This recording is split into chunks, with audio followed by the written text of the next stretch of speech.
That's what Bill is going to talk about right now, which I think is a really, unique application for Flash. So I'll hand it over to you, Bill, and you've got your clicker. We're all set. Here you go, Bill. Set. Thank you, Chris. Well, this is a great opportunity. Flash is about to enter a new field that allows you to use the Flash coins for something other than just trading. You can actually purchase goods and services, and I want to tell you how. Here, if we can get the first one up.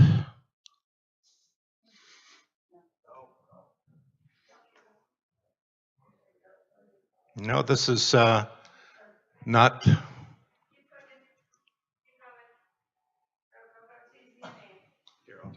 No, it's not got the. There it is. Okay, we're up and going. First, what we're going to talk about is a bit of background about FTI. Secondly, about the barter industry, the basics, so we all really understand what barter is, because it is a little more complex than a lot of you do know. Users of the barter exchanges, you'll be quite surprised. They're the big companies, they're the small companies. The individuals, you'll be very, very surprised. Challenges in the barter industry. This is where we step in. This is where Flash comes to its forefront. We're going to look at the opportunities for Flash coin in the barter industry, the payment method comparisons, and then looking ahead in some of the other areas like the food industry. So let's start off. Who is FTI? It's a technology transfer company developing partnerships between companies in breakthrough areas, and that's important.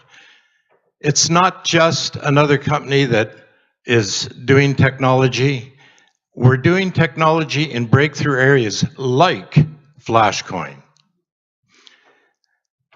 We're looking at applications of the blockchain technology in the food area, in the liquidation areas, and in the barter areas.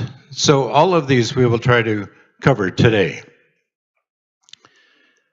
FTI introduces Flashcoin technology to the barter industry, the food industry, and more efficient, secure, and transfer of the technologies.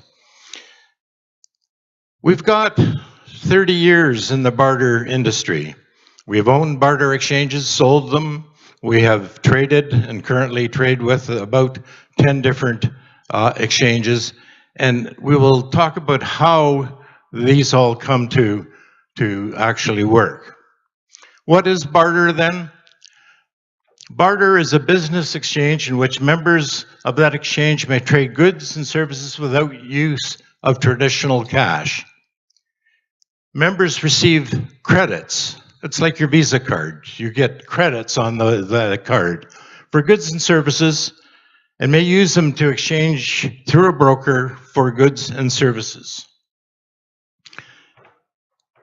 The barter exchange, most of us think of barter as being fairly simple, as I've got a good and you've got something and we just trade it back and forth.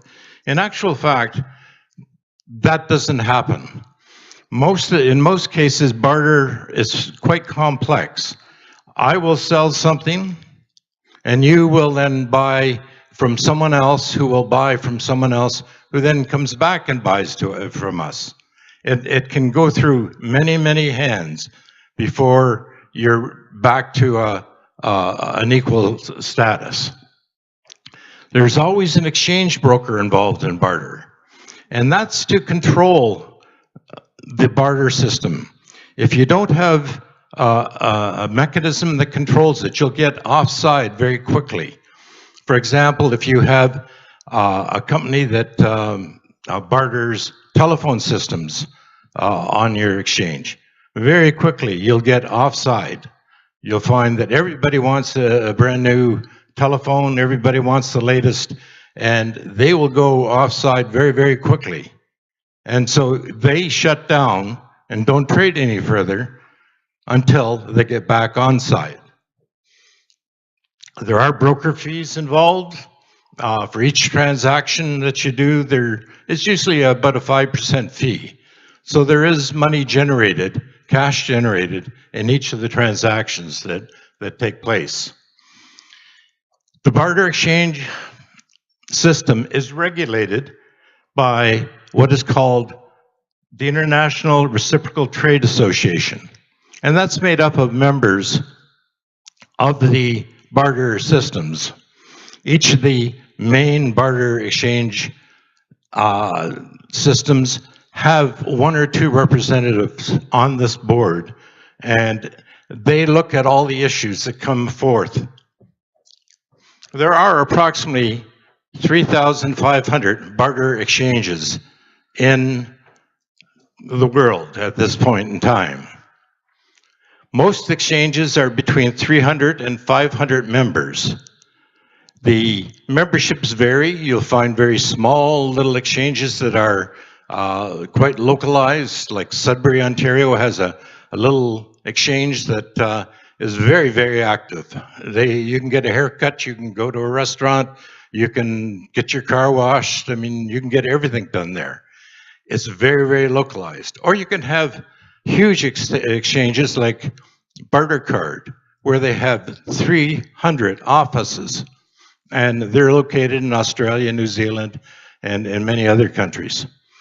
Here, the membership is huge, but the system all works exactly the same way. The barter industry is assumed to have a value of somewhere around 12 to 14 billion dollars, and we'll talk about how that is generated. All transactions are subject to taxes. Some people, when they think of barter, they think immediately, oh, this is a way to avoid taxes, avoid governments. No. All of the transactions are totally taxable and are run by most of the companies by 100% by the law. Users of the barter exchange. You're going to be surprised at this. It can be a little guy that will go out and take his wife to a restaurant. Then he goes and gets his car washed or whatever. Very small exchanges, very, very small business. But at the same time, you've got the big guys. You've got the General Foods, you've got the General Motors, you've got the Ford's companies. They're all interested in barter. And how does it work? Well, barter is selling surpluses. It's really a method of liquidation. You don't go out and sell a brand new car, a 2018 series car at all. But when someone comes and trades that car, that 2018 car, they have two choices. They can put it to the scavengers that are going to give them $300 for a car and take it away, and a lot of them do. But a lot of them put it into the barter systems, and these systems allow you to get the maximum amount for each of those vehicles. And so you'll find many, many companies, like Mazda is very strong in that area. You'll find a number of very large companies. One right here in Vancouver that you're quite aware of. Every time you go by a sign out there, Jimmy Pattison has probably put that sign up. He'll barter that with you. If you want to barter that sign and have it for a year, he will go ahead and barter it. He, in turn, will use that barter money for marketing, for many, many other applications. Barter is not just local. There are exchanges that just deal in retail local events, but there are a lot that are international, that trade back and forth between countries. And these are usually wholesale exchanges that exist. So we'll see that there are a lot of applications for our flash coin in these areas. Challenges in the barter industry. All exchanges have surplus dollars. In other words, when you start to get into barter, you accumulate these barter dollars and you have surpluses. You want to get rid of them. You want to not leave them sitting there stagnant. This is an opportunity for Flash. If you can take Flash coins and buy the barter items or trade for barter dollars, you immediately have access to goods and services. Likewise, the barter dollars are always wanting to get an exit. And very, very simply, with the Flash, we can exit the barter dollars and turn them into cash through many of the exchanges that are out there. Reciprocal agreements exist between exchanges. But often these are very tenuous. They're very difficult to keep those reciprocal agreements going. What happens is today I make a deal with another exchange, but I'm not sure if that other exchange's dollars are so strong. And I'm not sure if I can have them come in and purchase goods and services on our exchange without hurting it. But the second you can trade your goods and services for Flash, Flash then allows you to go and trade with any of the other exchanges anywhere in the world. And so all of a sudden we have dollars that are quite floatable. Oops, what's up there? Okay. When you have these reciprocal arrangements take place, you'll often find that strong exchanges will take over and hurt the very small or weaker exchanges. And when we start to get into being able to use Flashcoin, we'll find that that takes away that whole challenge. You'll have the small exchanges being equal to the big exchanges, so they'll be quite attracted to using Flashcoin in the barter system. Flashcoin and the Flash blockchain offer two different things. Often when you get into barter, a question of ownership comes into play. Who actually owns that product? A good example will be if you have purchased a tractor trailer load of maple syrup, for example. Who really owns that? Is it the chap that sold it to you, or is it the chap that manufactured it, or is it the insurance company that looked after the claim that came through? You don't know. But with the blockchain, you can follow and trace its origin right from the beginning, and you know in seconds. So we're going to see all of the blockchains being implemented into these different barter exchanges. Flashcoin can become the universal currency. It's an opportunity for the Flashcoin holders to purchase goods and services worldwide from one barter exchange to another. The blockchain being used in the barter exchange will allow permanent transaction records to exist. And that's quite important. The more you get involved with barter transactions, you'll find that one transaction starting can flip to 2 to 3 to 4 different barter exchanges or a number of different clients before it gets to its final destination. And so we're going to find that the blockchain will have a very significant role. It becomes safe, it becomes secure, all of the transactions that take place. The difference between the flash coin and the barter dollars is quite noticeable. Barter exchanges, for example, do not take possession of money for transfer. They're just a third-party auditor. They keep control like a Visa card.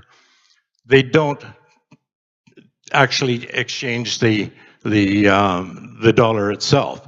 Whereas in the case of the flash coin, you actually do money transfer, and it is quite different. It gets involved in different government regulations. It does get involved in the values. In barter dollars, the currency is always equal to the country's currency, whereas with flash, it's a worldwide value. It's always the same, regardless. And so that gives us far more, one, credibility and far more usability. There are other opportunities for the flash blockchain that we want to consider. First of all, in the food industry, currently we have a program called HACCP, H-A-C-C-P. I see a HACCP system up on the board there. HACCP is how food security is traced.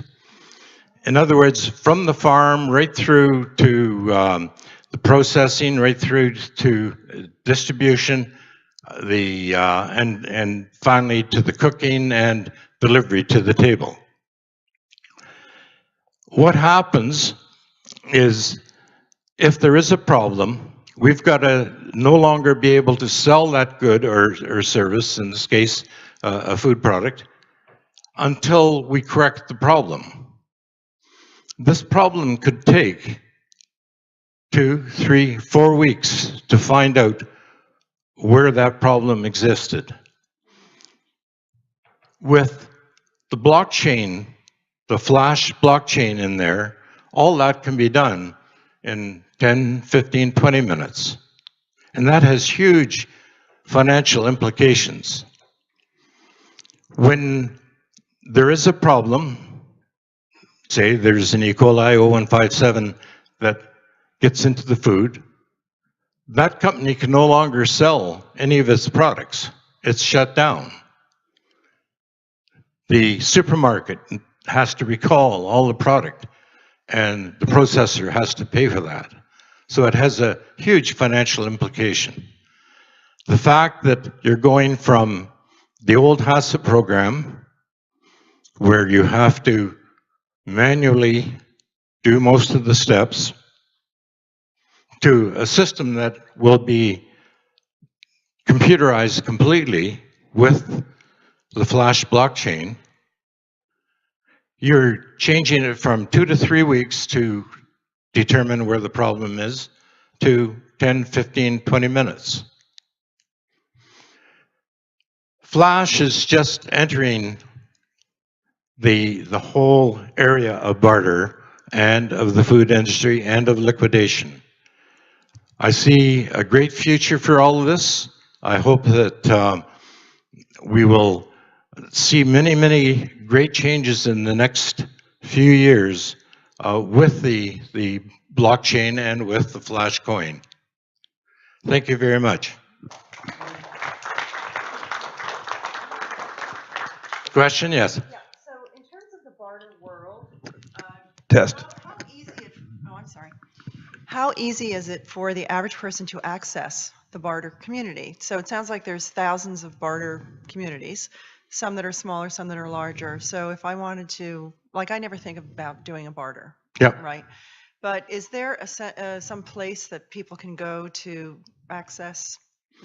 Is there like a centralized Well, directory you or could go something?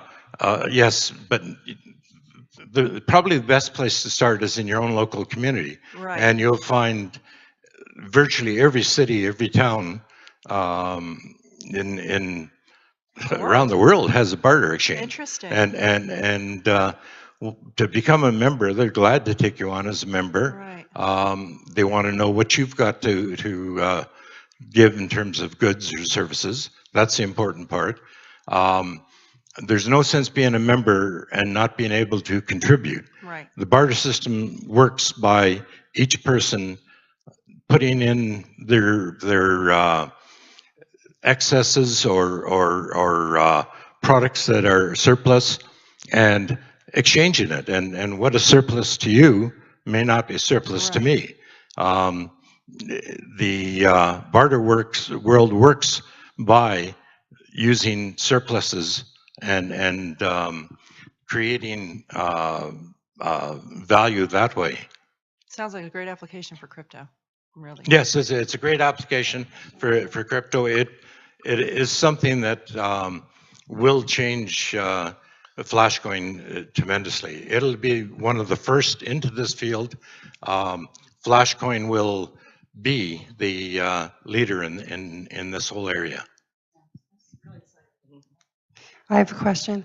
How does HACCP, you talked about that, which is really insanely great, that the blockchain can determine if food is spoiled in XYZ store. But how does that affect the farmers? Just wondering, that's a good thing, I think, right? Oh, yeah. All of a sudden, that farm can't sell their goods or services. They can't sell their product to the market. They're shut right down until they find out where the actual product problem came from. And quite often, it's going back, for example, it may have come in the feed. Well, they go back to the supplier of that feed and find out, okay, what was your quality control on that product? And, oh, there was a positive there. Okay, that product's got to be segregated, and so the farmer then doesn't receive any more of that contaminated product, and he can get back into marketing his cattle or whatever it is he's selling is. So, Bill, let's talk a little. Excuse me. Let's talk a little bit. I'm getting close to the speaker there. Let's talk a little bit about the first steps that you see with Flash for integration with the Barter network. We had a call last week or a couple days ago with an individual who owns a Barter network, and he has, I think, around 900 members. Is that correct? Oh, about 1,500. 1,500 members, and I think it was around $3 million in Barter credits that are sitting on the exchange. That's correct, yeah. Okay, so if you think about how the mechanics of this works, we introduced Flashcoin. The exchange says we can offer exchange of barter dollars, which are not money, yes, for Flashcoin.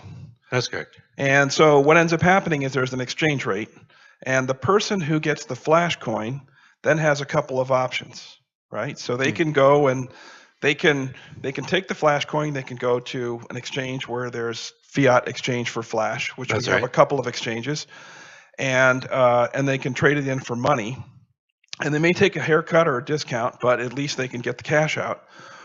Or what about international trade and trade between these exchanges? They seems like right now they're kind of like islands.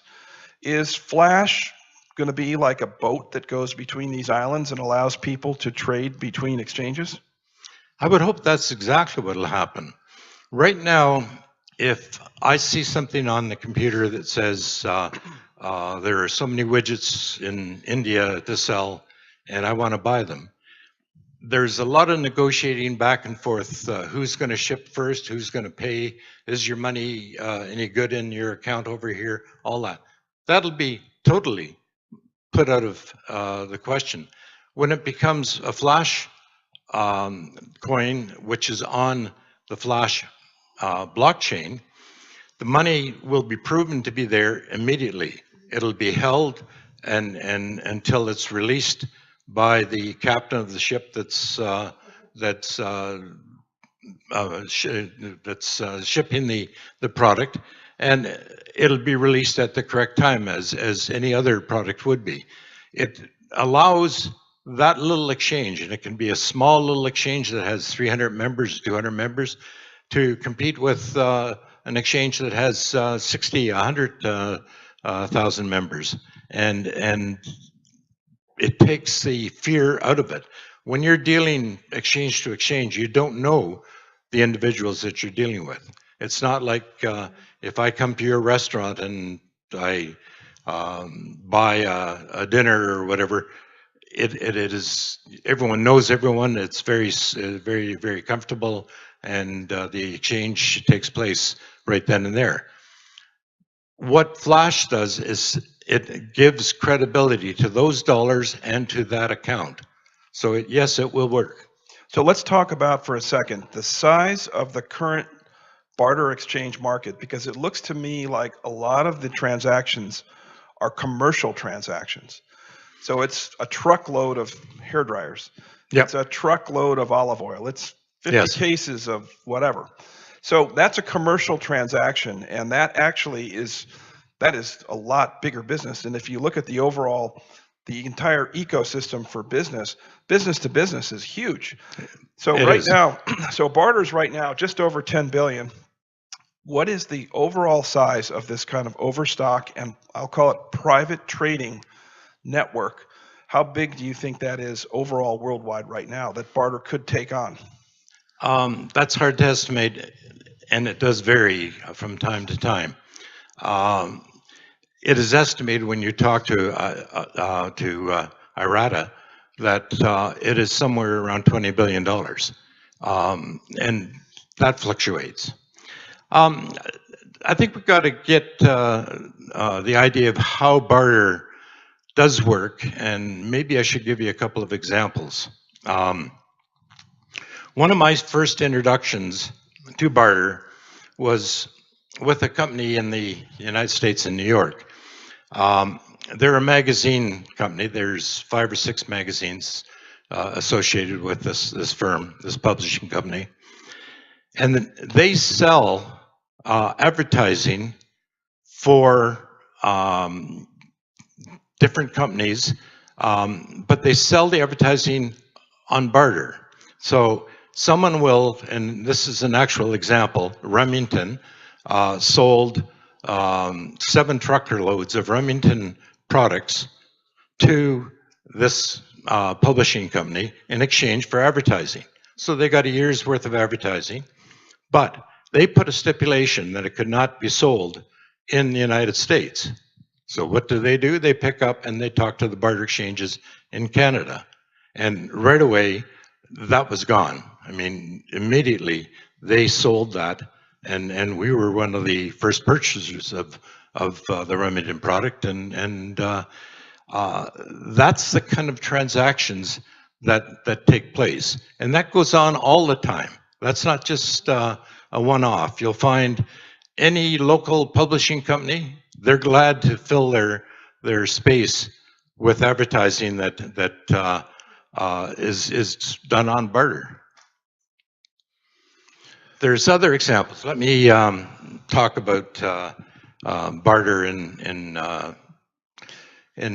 context. There's a company in Kingston, Ontario. They had a hotel they bought. There was about 80 rooms in the hotel, and it was just a mediocre hotel. It wasn't great. My wife and I stayed there at one time, and we weren't sure we'd go back. It was all right.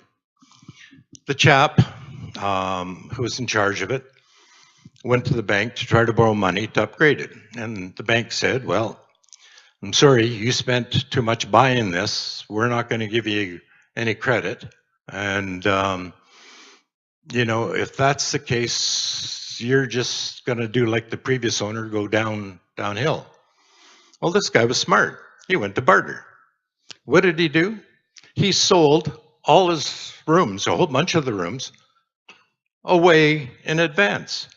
So I know we bought, I think it was 50 rooms, 50 nights staying there. And so all of a sudden, he had all these people on that barter exchange, and he was on 8 different barter exchanges.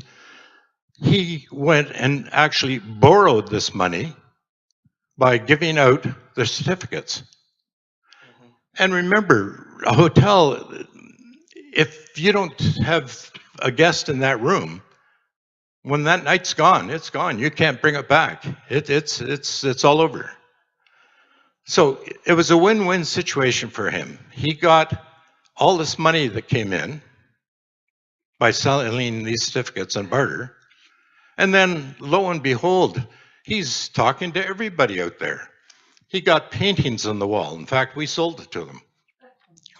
He got new mattresses. He got little portable refrigerators.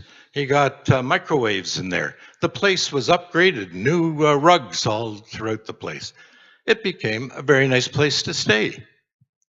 So he took, with barter, a loan, never paid interest on that loan, and yet he was also benefiting because the people that were using the rooms, they just couldn't come in and use it anytime. They would have to call, make reservations, and if the hotel was 80% full, he would say, sorry, we're full. You can't book it tonight. And so he was always on a win-win situation. 2 years ago, he just sold that hotel. He sold it 10 times more than he paid for it. How did he do it? On the back of barter. And this is a story that you hear over and over and over again. Wow, that's exciting. And when you hear about that, it's really inspiring because, you know, what Flash and cryptocurrencies in general are doing right now is helping people create their own credit. That's correct. And that's really what they're doing, is they're putting their own hard work up as the credit. The bank doesn't recognize that. They just want to see money in the bank, and then of course they'll lend you money, which is, you know, they'll give you an umbrella if it's not raining. That's right. And as a matter of fact, that is exactly what happened in that hotel. He went back to the bank because they saw that his sales had skyrocketed, and he borrowed money and built a swim pool around the outside, and of course that attracted even more. And so it's a win-win. Barter works. Flashcoin is going to make it even better. Excellent. Any other questions from the audience for Bill? Because we're going to move on to our next panel, which is Sean and Drifters. Oh, we got a question here. I know that there's a private placement outstanding for FTI where you're trying to raise funds. Do you want to just tell the people listening at home and stuff a little bit about what you're trying to do in terms of raising funds, where that stands and where it's going? Okay, thank you. Yes, FTI is a public company. It trades on the Toronto Stock Exchange Venture. We're in the process of getting more involved in the cryptocurrency field. We are trying to accumulate and are accumulating flash coins. We believe that this has a great future, and we're looking for financing to purchase the cryptocurrencies, the flash coin, and to get involved more actively on the barter side with the flash coin. And so all of the fundraising will be in that area. Does that answer the question? Right. So the way someone would connect, Bill, why don't you give out your email address or some other contact information? Yeah, I think I can put it on the screen here. Okay, everyone's contact information. There it is. There it is. Phone number, ticker, stock ticker, and the email address. So thank you very much, Bill. We appreciate it. Thank you.